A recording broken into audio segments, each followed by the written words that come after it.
Hello, everyone, and welcome back to Easy English Conversations, the podcast that helps you learn English the natural way.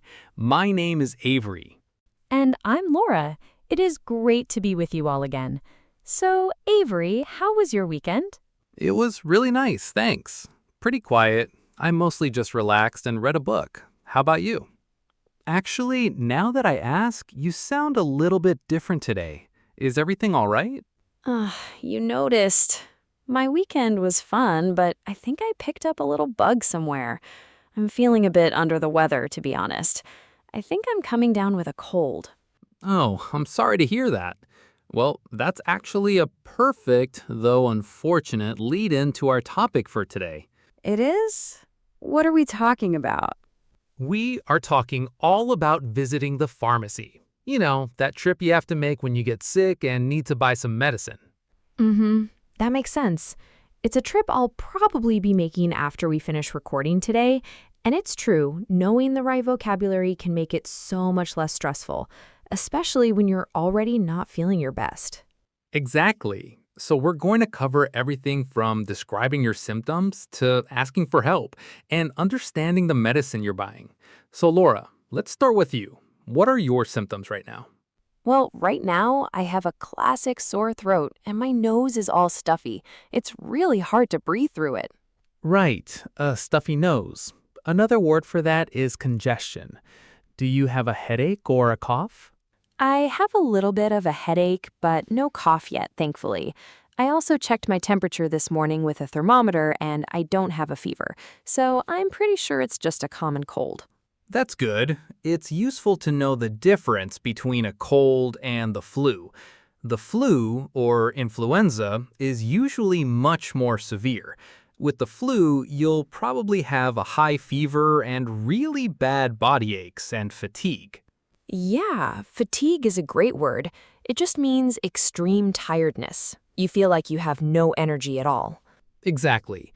And if you think you have the flu, it's probably a good idea to see a doctor. But for a simple cold or even seasonal allergies with sneezing and itchy eyes, the pharmacy is the perfect place to start. I agree. So let's talk about the pharmacy itself. In the US and Canada, you'll often hear it called a drugstore. That's because they sell many other things, not just drugs or medicine. That's true, but before I even think about heading to the pharmacy, I usually try a few things at home to see if I can feel a bit better first. That's a great point. You can find snacks, drinks, makeup, shampoo, all sorts of things. But the special counter at the back where the medicine is, that's always the pharmacy. Oh, that's a great point. You're talking about home remedies. What are some of your go-to strategies for a cold? And the expert working there is the pharmacist.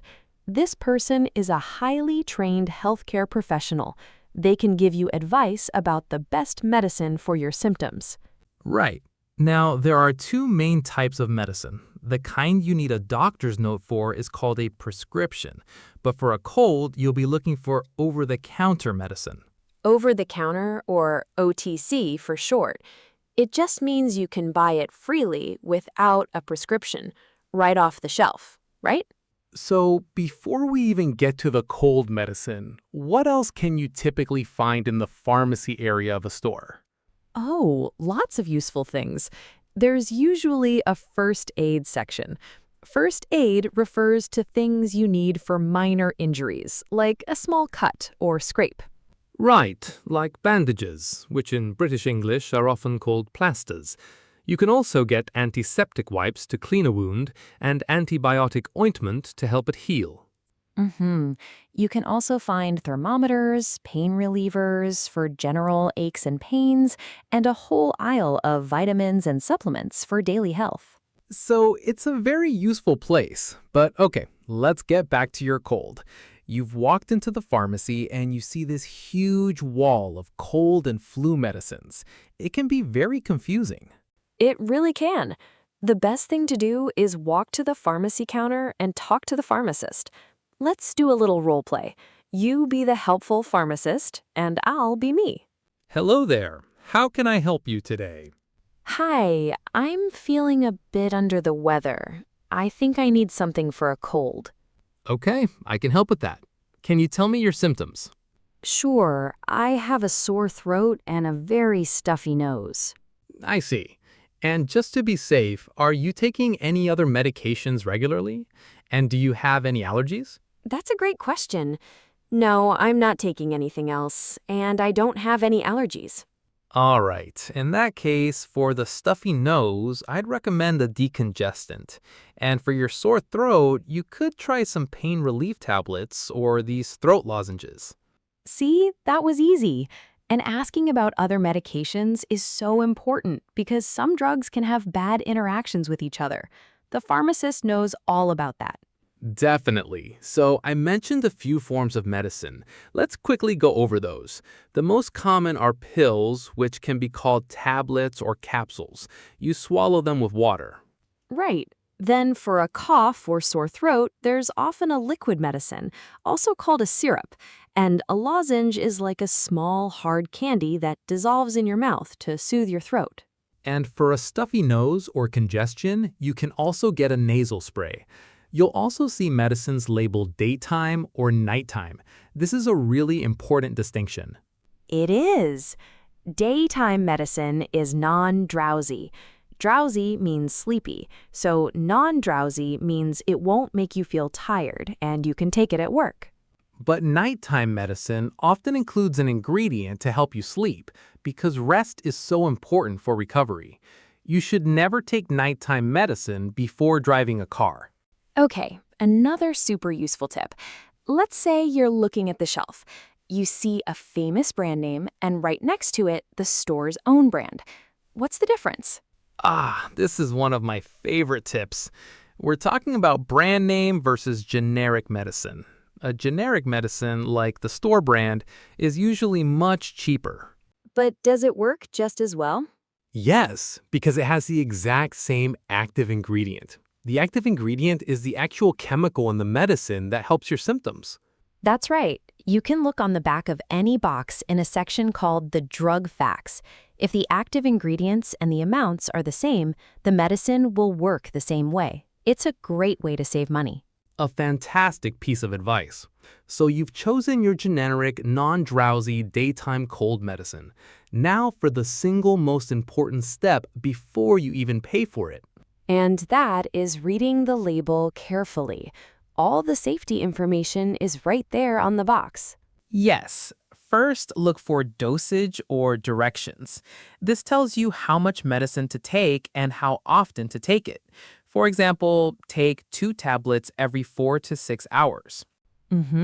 It will also state a maximum amount, like do not exceed 8 tablets in 24 hours. You must follow these instructions. Taking too much medicine can be very dangerous. This is especially critical for children's medicine. The dosage for children is often based on their age and weight, not just a standard number. Always double-check the chart or ask the pharmacist. Absolutely. Next, you'll see a section for warnings. This tells you who shouldn't take the medicine or what to avoid while taking it. Right. It might say, avoid alcoholic beverages, or ask a doctor before use if you have heart disease. And finally, you might see a list of possible side effects. Side effects are unintended reactions your body might have. They're usually minor, like an upset stomach, but it's good to know what they might be. Excellent summary. So once you've read the label and are confident in your choice, you just take it to the main checkout counter, pay for it, and head home to get some rest. Which is exactly what I plan on doing. And that brings us to the end of our episode for today. What a lot of useful information. We really hope this conversation was helpful. I think the main lesson is, when in doubt, just ask the pharmacist. They're there to help you make safe and effective choices for your health. Absolutely. Never be afraid to ask questions. Thank you all so much for listening to Easy English Conversations. We appreciate you spending your time with us. Be sure to join us next time when we'll be tackling another very practical topic, how to make a doctor's appointment over the phone. Ooh, that's a good one too. Until then, take care everyone. And Laura, I hope you feel better soon. Thanks, Avery. Bye for now, everyone.